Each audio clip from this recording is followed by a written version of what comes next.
Subscribe to our channel by clicking the subscribe button. Click the bell button and enjoy the latest uploads from our channel. अब पाकिस्तान को चेताते हुए बताया है कि भारत ने पीओके पर चढ़ाई करने का प्लान तैयार कर लिया है और भारत किसी भी वक्त अब पीओके में कुछ भी कर सकता है। साथ ही में उन्होंने इमरान को अब तक का सबसे नालायक पीएम बताया है और इसके अलावा उन्होंने क्या कुछ कहा है, चलिए देखते हैं इस वीडियो में। आपको कभी भी पीआईए में कभी आम पाकिस्तानी मुलाजिम नहीं नजर आएगा।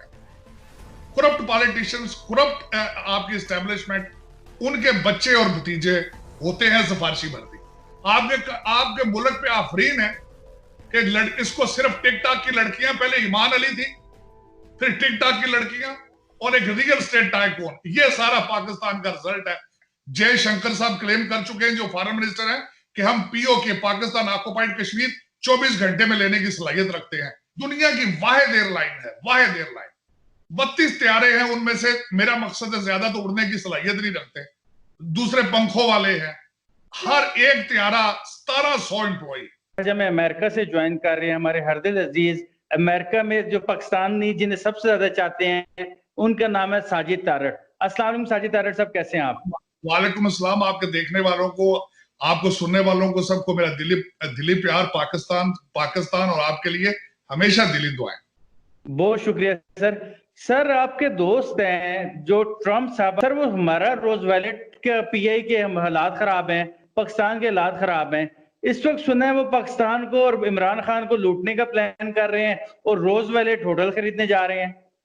सर, रोजवेल्ट की हिस्ट्री डोनाल्ड ट्रंप साहब से बहुत पुरानी है। वो इस वजह से, डोनाल्ड ट्रंप साहब तो बेचारे 2016 में आए। रोजवेल्ट का डाका पीपल्स पार्टी ने भी तैयारियां करते रही, रोजवेल्ट का डाका नून लीग भी ट्राई करती रही। खरीदने वाले को आप ब्लेम नहीं कर सकते, बेचने वाले को ब्लेम करेंगे आप। हाँ भाई, तुम इस हालात में क्यों पहुंचे हो? हाँ, ये आपके देखने वालों को जरूर बताऊंगा कि पीपल्स पार्टी पीआईए की टोटल मालियत से ज्यादा वो रोजवेल्ट होटल ज्यादा महंगा है। और आपके खास का एक बहुत चहेता आदमी, जिसको मैं डिप्टी प्राइम मिनिस्टर कहता हूं हमेशा, वो इस पे डाके के लिए 1 साल से तैयारी कर रहा था। पेपर वर्क मौजूद है, वो 1 साल से उसके ऊपर काम कर रहा था अपने किसी फ्रंटमैन के जरिए। डोनाल्ड ट्रंप साहब क्योंकि रियल एस्टेट बिल्डर हैं, उनकी न्यूयॉर्क में उनका ये वाहिद रोजवेल्ट होटल नहीं होगा, उनके बहुत ज्यादा प्लाजे हैं वहां पे। वो उनका कोई इरादा लूटने का नहीं है, क्योंकि उसकी वजह ये है, उनकी तो अपनी $10 बिलियन की एम्पायर है अमेरिका में। उसमें मेरा मकसद रोजवेल्ट ने उनका कौन सा नया काम उनके लिए करना है। पीआईए जिस तरीके से इस मुल्क को लूटा गया, मैं आज एक और चीज आपको बताना चाहूंगा। आपको कभी भी पीआईए में कभी आम पाकिस्तानी मुलाजिम नहीं नजर आएगा। आप आज निकाल के देखें कनाडा में पीआईए का स्टेशन मैनेजर कौन है, आप आज निकाल के देखें लंदन में स्टेशन मैनेजर कौन है, फ्रांस में, पेरिस में, लंदन में पीआई का स्टेशन मैनेजर कौन है। करप्ट पॉलिटिशियंस, करप्ट आपकी एस्टेब्लिशमेंट, उनके बच्चे और भतीजे होते हैं सिफारशी भर्ती। आज आपको मैं बता रहा हूं, अगर आपने पीआईए को डिसमेंटल करके दोबारा ना जोड़ा, ये जो पायलट आपने निकाले हैं, ये दोबारा भर्ती होंगे, ये तरक्कियां भी लेंगे। उसकी वजह ये है, दुनिया की वाहिद एयरलाइन है, वाहिद एयरलाइन। 32 तैयारे हैं, उनमें से मेरा मकसद है ज्यादा तो उड़ने की सलाहियत नहीं रखते, दूसरे पंखों वाले हैं। हर एक तैयारा 1700 एम्प्लॉई। मेरा मकसद है आप एक चीज की, करप्शन की, बद निजामी की, बद इंतजामी की एक मिसालें मौजूद है। डोनाल्ड ट्रंप साहब के तो प्रोजेक्ट्स इंडिया में भी चल रहे हैं, ट्रंप प्लाजे बन रहे हैं। डोनाल्ड ट्रंप साहब तो बिल्डर है, रियल एस्टेट में है, वो उनका बिजनेस है प्राइमरी। वॉशिंगटन डीसी में उनका ट्रंप इंटरनेशनल होटल है। उनका कौन सा ये पहला होटल है? वो तो पहले ही होटल बिजनेस में है। हाँ, ये देखने वाला है कि ये डाका किस खूबसूरती से डाला जाएगा। आपके कानों में, आपके हर पाकिस्तानी को पता है। अफसोस ये है, हर बंदे को पता है कि 6 महीने से ये डाके की तैयारी हो रही है, साल से। किस खूबसूरती से मारेंगे डाका, ये मैं आफरीन है। मैंने पाकिस्तान को पस्ती में बड़ी नीचे जाते देखा। अब इन पस्तियों से मैंने आपको बताया कि अगर ये डाका पड़ जाता है, तो मैं समझता हूं ये खान साहब की कामयाबी सबसे बड़ी कामयाबी होगी, क्योंकि इसमें पीपल्स पार्टी भी फेल रही है, इसमें नून लीग भी फेल रही है। वो भी मारते रहे हैं, नजरें मारते रहे, वो भी कहते थे इसको बेचें, इसको खाएं सारे मिलकर। लेकिन ये कि अगर ये करते हैं, तो मैं समझता हूं मैं खान साहब का मैं मुरीद हो जाऊंगा कि किस सफाई से काम किया जाता है। वरना तो जाती तौर पे पूछें, मैं बड़ा शर्मिंदा हुआ अगले दिन एक तो जिस तरीके से कैबिनेट में खान साहब के बैठे हुए 3 वजीरों ने गिरेबान पकड़े, मैं उस दिन शर्मिंदा था जिस दिन एक शिकागो इंपोर्टर इनका खान साहब चेता उनका, जिसने जर्नलिस्ट एक को बहन की गाली निकाली। मैं शर्मिंदा हूं कि इस वक्त अभी भी एवरेज 15 एक मजदूर की तरह आमदन महीने में 15,000 रुपया है, उसके 2 बच्चों और 1 बच्चे के साथ खान साहब अब रियासत मदीना में उसका महीने का बजट महीने का पता। वॉशिंगटन डीसी में मुझे पता है आपके आटे का थैला इस वक्त 1,050 रुपए का हो चुका है।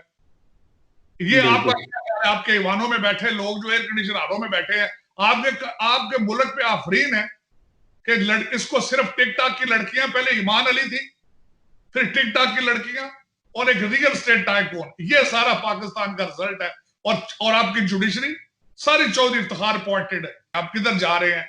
आपने अगर होश के नाखन ना लिए तो मैंने अगले दिन एक जगह का, मेरी अक्सर बात काट दी जाती है वो, मैं हमेशा आज से 3 साल से कह रहा हूं अपने पाकिस्तानी भाइयों को, इंडिया के चैनल देखा करें कि आपके पड़ोस में आपके लिए क्या पक रहा है। वो पक ये रहा है कि उन्होंने आपको कैलकुलेट कर लिया है। अब इस वक्त इंडिया के चैनल पे मुजफ्फराबाद, गिलगित बिल्तिस्तान का हाल बताया जा रहा है। जयशंकर साहब क्लेम कर चुके हैं, जो फॉरेन मिनिस्टर हैं, कि हम पीओके पाकिस्तान ऑक्युपाइड कश्मीर 24 घंटे में लेने की सलाहियत रखते हैं, क्योंकि वो कैलकुलेट कर चुके हैं आपकी रूलिंग पार्टियां, उनका सारा ध्यान दुबई की प्रॉपर्टियां, लंदन और न्यूयॉर्क रोजवेल्ट होटल में उनका ध्यान है। उनका ध्यान बॉर्डर पे नहीं है, उनकी प्रायोरिटी पाकिस्तान नहीं है।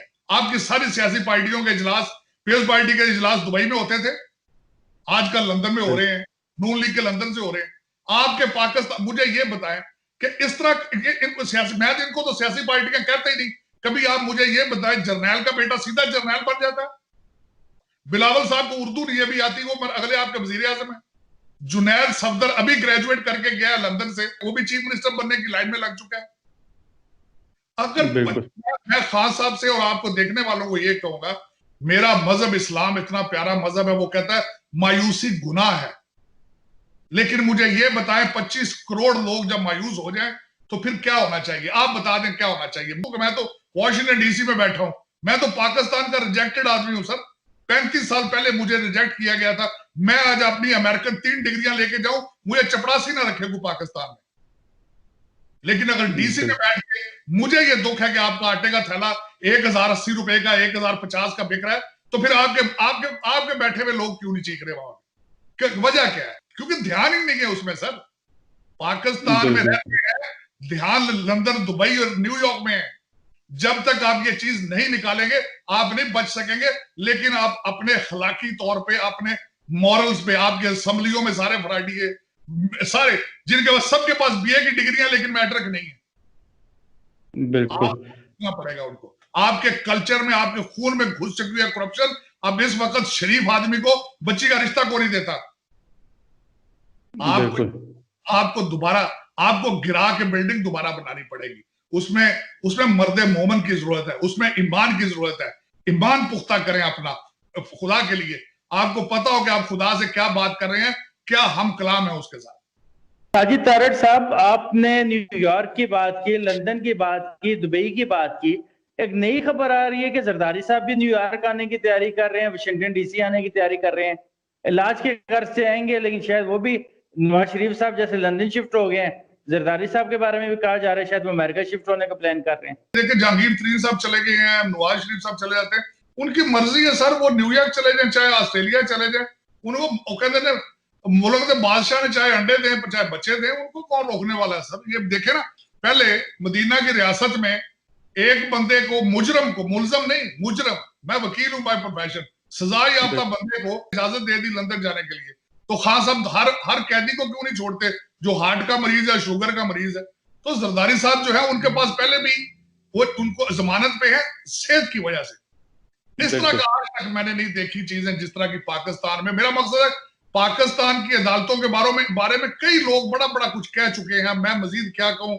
मेरे कई दोस्त बड़े करीबी अदालतों में हैं, कई जजेस हैं, लेकिन ये है कि शर्म आती है, मेरे पास शर्म आती है कि एक जज किस तरह कह सकता है कि जाओ जी मरीज को लंदन ले जाओ, और वो उसकी जुरिस्डिक्शन से बाहर है, वो वापस उसको बुला नहीं सकता वहां से। तो पहले भी यहाँ उनका फ्लैट था न्यूयॉर्क में, और अभी भी उनकी